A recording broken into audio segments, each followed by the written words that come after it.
Olá, seja bem-vindo a marcoteles.com. Hoje eu quero continuar com você aquela série da caixinha de promessas, lembra? Mas eu não vou mais colocar títulos, caixinha de promessa. Eu vou colocar um título, vou colocar CP, uma tralha, que é aquele jogo da velha, né? E vou colocar o número do versículo que eu estou analisando na caixinha de promessas. Obviamente não devemos usar a caixinha de promessas como fonte de adivinhação. Para você ter detalhes sobre isso, procure Caixinhas de Promessas 1, Caixinhas de Promessas 2 e 3 dessa série que eu estou fazendo. Aí você vai ver que realmente a caixinha de promessas não é assim, você tirar o versículo e isso aqui é para mim. Não é assim. Você tem que pegar a caixinha de promessa como uma referência para depois você ir na Bíblia, tá bom? Então eu não vou fazer todo aquele processo que eu fiz antes, porque já fiz antes de gravar o vídeo. Porque se eu for ficar fazendo o processo toda vez, pode ficar um tanto quanto tedioso, tá bom? Então desse caixinha de promessas, ou melhor, CP, 4, eu vou começar a fazer sem a parte da interpretação, fazendo junto com vocês. Eu vou só explicar. Bom, o versículo que eu tirei é Tiago 5,13, né? O Tiago 5,13 diz o seguinte: está alguém entre vós aflito? Ore. Está alguém contente? Cante louvores. Isso é interessante, né? Nós devemos orar e cantar louvores. Só nesse versículo, né, Tiago 5,13, nós já temos um ensinamento, né? Está alguém triste, cante louvores. Está alguém doente, ore, né? Aflito, ore, né? Isso mostra a nossa emoção, né? Como está a nossa emoção. Mas nós somos seres espirituais, que envolve também a emoção, e envolve também a oração, a dedicação a Deus, e envolve ainda também que somos seres carnais, seres que estão sujeitos a doenças e coisas desse tipo. E eu vou ler para vocês a parte que me chamou a atenção quando fui estendendo um pouco esse versículo para compreender melhor o que esse versículo quer dizer. Eu cheguei aqui mais ou menos no versículo 10, né? Tiago 5,10, e fui até o final. Eu vou ler com vocês para vocês verem a coerência desse versículo, fazendo uma pequena observação. Esse ponto de vista que eu vou dar para vocês é o ponto de vista dos batistas, embora possa ser usado por outras igrejas até pentecostais, tá? Desde que elas observem esses detalhes, tá? Então, se você achar, isso é diferente da minha igreja, não é diferente porque é o ponto de vista dos batistas, tá bom? Então, você pelo menos ouça para aprender como os batistas pensam. Você pode até discordar e não fazer nada do que eu vou falar, tá bom? Então, veja bem como nós pensamos. Bom, o versículo de 10 diz o seguinte: meus irmãos, tomai por exemplo de aflição e paciência os profetas que falaram em nome do Senhor. Eis que temos por bem-aventurados os que sofreram. Ouvistes qual foi a paciência de Jó, e vistes o fim que o Senhor lhe deu, porque o Senhor é muito misericordioso e piedoso. Mas, sobretudo, meus irmãos, não jureis nem pelo céu, nem pela terra, nem façais qualquer outro juramento, mas que a vossa palavra seja sim, sim, não, não, para que não caiais em condenação. Isso mesmo. Então, quando nós vemos aqui no texto bíblico, percebemos que a nossa palavra deve ser sim ou não, mas um sim que confirme como sim, e um não que também se confirme como não. E não aquele sim ou não, porque sim ou não é sempre não, na verdade, né? Então você acaba sempre deixando incerteza. Não pode haver incerteza, tem que haver certeza no que você diz. E é interessante que ele fala daqueles que sofrem aflições, né? Fala que os profetas foram bem-aventurados porque sofreram aflições. E ele diz ainda: eis que temos por bem-aventurados os que sofreram. Versículo 11, a primeira parte. Eis que temos por bem-aventurados os que sofreram. Ou seja, todos os profetas, Jó, várias pessoas, inclusive o próprio Cristo, padeceu na cruz para nos salvar. E é interessante que ele diz ainda que não devemos fazer promessas nem juramentos para as pessoas. Quem? Quais pessoas? As pessoas que sofrem, né? Não podemos fazer promessas ou juramentos para as pessoas que sofrem. Veja bem, versículo 12: mas sobretudo, meus irmãos, não jureis nem pelo céu, nem pela terra, nem façais qualquer outro juramento, mas que a vossa palavra seja sim, sim e não, não, para que não caiais em condenação. Imagine que uma pessoa está sofrendo de uma doença e você chega e diz para essa pessoa: com certeza Jesus vai te curar. E Jesus não cura, porque não era o plano de Jesus curar aquela pessoa. Mas você acabou de fazer um juramento. Mesmo que você não tenha invocado diretamente naquela forma, né, de juramento, eu juro de tal forma, né? Você não usou essa forma, eu juro. Mas quando você diz, com certeza Jesus vai te curar, automaticamente você está fazendo um juramento. E você não sabe qual é a vontade de Deus.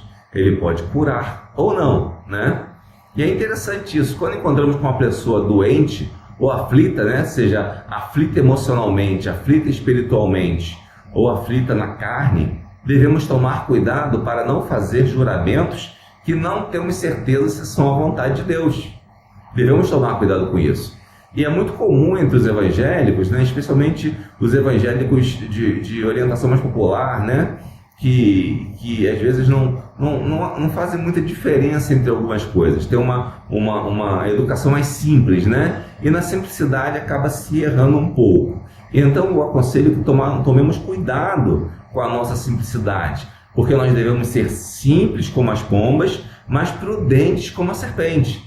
No caso de você vai procurar uma pessoa doente, enferma, aflita, você tem que ser simples, sim, como a pomba. Mas no que você vai falar, você tem que ser prudente como a serpente, para não cair em condenação. Veja o que diz aqui, o versículo 12 no final. Que a nossa palavra seja sim, sim, não, não, para que não caias em condenação. E quando nós vemos tantos evangélicos sendo condenados porque disseram que isso ia acontecer e aquilo ia acontecer, porque fizeram juramentos que não podiam cumprir porque era da vontade de Deus e não da vontade dele. Você no máximo pode prometer alguma coisa que seja da sua possibilidade, da sua responsabilidade. Por exemplo, a pessoa está sem uma cesta básica, então você pode dizer, dia tal eu venho aqui trazer a cesta básica para você. Ou a pessoa está sem um remédio, você pode comprar aquele remédio. Pode deixar que amanhã esse remédio estará aqui. Isso você pode fazer, mas dizer o que Deus vai fazer não depende de nós, porque Deus pode dizer sempre sim, não ou espera, né? Deus pode dizer sim e não, ou pode simplesmente dizer espera, e o espera dele pode ser longo. E se você fizer um juramento não sabendo qual é a resposta de Deus, porque Deus é soberano, você pode estar caindo em condenação. Às vezes vemos alguns irmãos de bem intencionados, com boas intenções, querendo fazer a obra de Deus, caindo em condenação pelos ímpios, porque na verdade estão jurando o que não podem jurar. Mesmo que não usem o termo eu juro. Não, você não precisa usar eu juro, mas quando você diz Deus com certeza vai fazer, você já está fazendo um juramento. Não é formal, mas é um juramento em conteúdo. Portanto, tome cuidado com isso. Vamos continuar a nossa leitura. O versículo 13, que é o versículo que nós tiramos aqui, ele diz, está alguém entre vós aflito? Ore. Está alguém contente? Cante louvores. Então, o que ele nos aconselha a fazer? Ao invés de jurar, ao invés de prometer em nome de Deus, você pode até prometer alguma coisa que você faça por você mesmo, e que você vai fazer daqui a pouco tempo. Se demorar muito tempo, você não vai ter, pode até esquecer, então não prometa. E quando nós estamos com pessoas aflitas, nós devemos o quê? Orar, né, por essas pessoas. E se estivermos com pessoas contentes, por exemplo, celebrando um aniversário, devemos cantar louvores. Por isso que na igreja nós oramos, lemos a Bíblia e cantamos louvores, para que possamos atender a todo tipo de pessoa com toda necessidade que está ali. Você chega na igreja um dia com a necessidade de ouvir um louvor. No outro dia, você tem uma necessidade mais forte de ouvir uma pregação. No outro, pode ser que você tenha a necessidade mais forte de orar muito.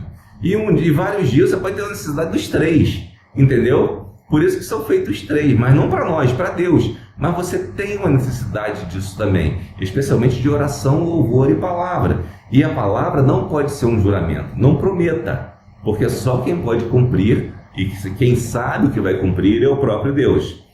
E é interessante que ele continua no versículo 14, dizendo aqui, está alguém entre vós doente? Aí, veja bem, a pessoa doente, veja bem, lá em cima, no versículo 11, diz que você não pode fazer promessas nem juramentos. Então, se essa pessoa está doente, você não pode jurar para ela ou prometer para ela que Deus vai curá-la. Você não pode, porque isso depende de Deus.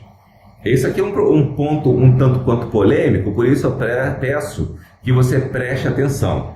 Está alguém entre vós doente? Chame os presbíteros da igreja e orem sobre ele, ungindo-o com azeite em nome do Senhor. Certo? O que significa chamar os presbíteros da igreja para orar sobre ele, né? Significa literalmente isso, orar por aquela pessoa, e geralmente são as pessoas responsáveis pela igreja, que podem ser os diáconos ou o pastor da igreja, né? E essas pessoas vão orar sobre o doente. E quando ele diz ungindo-o com azeite em nome do Senhor, está se referindo ao azeite como um remédio, porque o azeite, naquele tempo antigo, ele era usado como um bálsamo. Quando você pensar naquele período do Novo Testamento, especialmente, onde poderia estar muito quente, muito frio, poderia ter um desconforto muito grande, e quando você passava o óleo é como se fosse um alívio para aquela pessoa, certo? O óleo, o azeite, ele era um alívio para o doente. Então, quando os presbíteros passavam azeite, eles passavam azeite como um alívio. Inclusive, se houvesse doenças expostas, eles passavam como um alívio e não como uma cura propriamente dita, embora esse alívio pudesse posteriormente proporcionar uma cura. Mas era para um alívio. E olhe que não é o azeite que cura. Veja o que nos diz o versículo 15. E a oração da fé salvará o doente, e o Senhor o levantará. E se houver cometido pecado, ser-lhe-ão perdoados. Observe que a oração aqui daqueles presbíteros da igreja, sejam pastores, ou diáconos, ou diretores de ministério, como vocês queiram, essas pessoas fazem uma oração para salvar o doente. Mas agora, salvar o doente tem pelo menos duas conotações na Bíblia. A salvação propriamente para este mundo, né, de coisas desse mundo, e a salvação espiritual. Aí vamos ler de novo esse texto e vamos ver. E o Senhor levantará o doente. Em que sentido? Pode ser na cura, né? Pode ser, mas pode ser também espiritualmente. Vamos continuar para ver se continua a dúvida. Ou é cura física ou espiritual. E se houver cometido pecados, ser-lhe-ão perdoados. Ou seja, está referindo-se à salvação espiritual, né? Pode até acontecer a salvação material, carnal, mas não é o caso, não vem bem ao caso. Nós vamos continuar vendo isso nos outros versículos. O versículo 16 diz: confessai as vossas culpas uns aos outros e orai uns pelos outros, para que sareis. A oração feita por um justo pode muito em seus efeitos. É interessante isso aqui, que ele diz que nós devemos confessar as nossas culpas uns aos outros. Isso significa o quê? Que você tem que fazer confissão propriamente, aquele ritual de confissão em que, como se você confessasse, você fosse perdoado. Não necessariamente. Confessar as vossas culpas uns aos outros significa dizer: eu sou culpado disso que fiz contra você e quero te pedir perdão. Quando você confessa a culpa, é para pedir perdão. E quando o outro te perdoa, automaticamente os dois estão abençoados. É isso que significa. Você não confessa a culpa simplesmente para receber algum tipo de banho ou de coisa parecida, né? Ou de, como se dá o nome, sacramento. Não é isso. Você confessa a culpa para pedir perdão. Existem vários outros textos bíblicos que falam sobre isso, que confessar a culpa é para pedir perdão.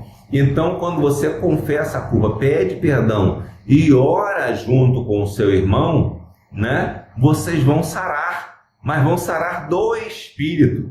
O seu espírito irá sarar, e o espírito sarado, você conseguirá muita coisa, porque a oração feita por um justo pode muito em seus efeitos. É interessante, né? Porque quando você confessa a culpa para o outro e é perdoado, automaticamente você seria mais justo ainda, né? Você se torna mais justo, porque você já é justo porque Jesus te perdoou. E quando você confessa ao irmão que você ofendeu e ele te perdoa, os dois se justificam entre si e automaticamente a oração deles pode muito em seus efeitos. Por isso que devemos tomar cuidado com aquela mania de usar o perdão como moeda de barganha, como se fosse apenas uma forma de parecer bem para a sociedade, para o meio social da igreja. Não, o perdão tem que ser sincero. Se o perdão não for sincero, não for verdadeiro, é um perdão praticamente inútil, tá? Só abençoa aquele que perdoou, mas aquele que pediu por mera formalidade, realmente não funciona, né? E é interessante que no versículo 17 diz: Elias era homem sujeito às mesmas paixões que nós, e orando pediu que não chovesse, e por 3 anos e 6 meses não choveu sobre a terra. Tá vendo aqui? Elias não era melhor que você, nem eu. Elias era igualzinho a gente, mas porque ele era um homem justo, né? Por causa da oração dele, ele orou e pediu que não chovesse. Por 3 anos e 6 meses não choveu sobre a terra. Mas agora, quando Elias orou, ele teria total certeza que Deus responderia? Não, ele teve a certeza quando Deus respondeu: eu ouvi a tua oração, né? Você só vai ter certeza de que Deus vai ouvir a tua oração quando você disser, ou quando você perceber que Deus disse para você: eu ouvi a tua oração. E só Deus pode dizer isso. E como ele diz isso? Com as coisas que vêm na nossa vida. Às vezes Deus responde a sua oração de uma forma tão estranha que você não percebe. Aí depois passa um tempinho, aquilo já não faz nenhuma diferença na sua vida. Aí você fala: Deus respondeu minha oração, eu nem percebi. Aí daqui a pouco você está agradecendo a Deus porque Deus atendeu a sua oração, né? No caso de Elias, é um profeta, Deus falava diretamente com ele: Elias, eu vou atender a sua oração. Mas nós, às vezes Deus não fala assim, né? Deus não vai falar assim, Deus vai falar de forma diferente, Ele vai falar na nossa vida, agindo na nossa vida, e nós vamos perceber isso.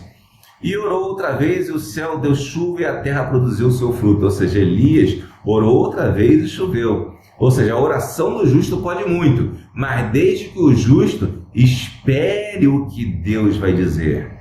Espere que Deus diga: eu ouvi a sua oração, ou seja, dê atenção à sua oração, ou seja, dê ouvidos à sua oração, e essa oração vai ser atendida. Porque às vezes nós oramos algumas orações que não são para ser atendidas. Não são para ser atendidas. Às vezes estamos com raiva e oramos alguma coisa para que Deus nos atenda, mas aquilo está feito uma oração com raiva. E Deus não vai atender aquela oração. Não vai, porque você fez a oração com raiva. Aí depois você para, ora de novo e Deus trabalha em você e você vê como fazer a oração e faz a oração novamente e você depois vai ver que foi atendido. E vamos até o final aqui, versículo 19. Irmão, se algum de entre vós se tem desviado da verdade e alguém o converter, saiba que aquele que fizer converter do erro seu caminho, um pecador salvará da morte uma alma e cobrirá uma multidão de pecados. Ou seja, a questão aqui de você salvar uma alma está mais ligada propriamente a cobrir uma multidão de pecados, né? E da gente se entender com nossos irmãos e terminar com problemas. Quando tiver um problema, é melhor você ser meio chato e dizer: não estou legal com você, não gostei disso que você fez, do que sair e ir reclamar com outro irmão, né? Porque você não está cobrindo uma multidão de pecados, você está fazendo besteira. E outro erro também, que às vezes as pessoas pensam que cobrir uma multidão de pecados é você varrer o pecado para baixo do tapete. Não é isso, não. Cobrir uma multidão de pecados é você procurar o seu irmão e confessar o seu pecado, ou dizer que você não gostou do que ele fez, e ele vai falar com você. Quando ele falar com você: então eu fiz isso sem querer, não foi a minha vontade, eu peço desculpa. Ou ele vai dizer: eu fiz isso por querer mesmo, mas estou arrependido, te peço perdão, né? E você vai perdoar a pessoa, ou vice-versa. Isso acontece com você, como acontece com o outro. Nós não somos perfeitos. E com isso, os nossos irmãos são abençoados, nós somos abençoados e se cobre uma multidão de pecados. Então, é interessante que a gente tenha em vista que precisamos aprender com essa lição aqui, desse versículo, nosso versículo inicial. Está alguém entre vós aflito? Ore. Está alguém contente? Cante louvores. Ou seja, esteja com a pessoa, esteja com seu irmão fazendo o que deve fazer, fazendo o que precisamos fazer. É orar? É cantar louvores? É, de repente, orar para uma pessoa doente?